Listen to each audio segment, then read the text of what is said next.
আমি আজকে ব্যাখ্যা দেই কেন বিএনপি বারবার নির্বাচনের কথা বলে। আইন শৃঙ্খলা পরিস্থিতি লক্ষ্য করেছেন কি অবস্থায় গিয়ে দাঁড়িয়েছে। হাইজ্যাক, ছিনতাই, রাহাজানি, বোম দিয়ে জিনিসপত্র ছিনায় নেওয়া, দিনে দুপুরে বাড়িতে বাড়িতে ডাকাতি করা, ঢাকা শহরে এটা এখন প্রতিদিনের ঘটনা হয়ে গেছে।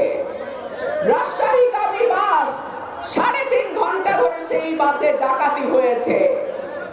আমাদের মোহাম্মদপুর, মিরপুর, সাভারের মতন এলাকাগুলো, উত্তরার মতন এলাকাগুলো সন্ধ্যা নামলে মানুষ এখন ভয়ে ঘর থেকে বের হতে পারে না। একটা নির্বাচিত সরকার যখন থাকে তখন প্রশাসন এবং পুলিশ তারা অনেক বেশি শৃঙ্খলাবদ্ধ থাকে।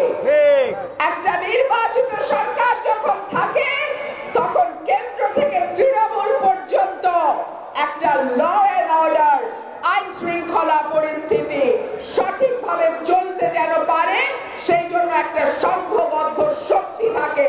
ঠিক কি ঠিক না?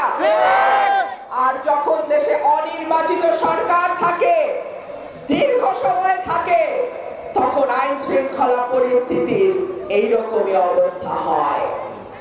এই সরকারটি তো মানুষের ভোটে নির্বাচিত নয়, তারা নির্বাচনে দাঁড়াবেও না।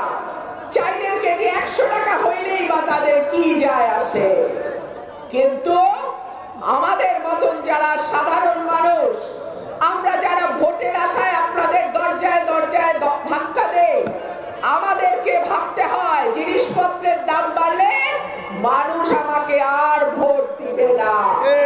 সেই জন্য একটা নির্বাচিত সরকারের এত দরকার।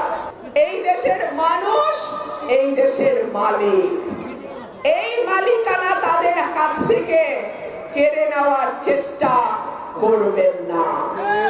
এর ফল কিন্তু ভালো হয় না।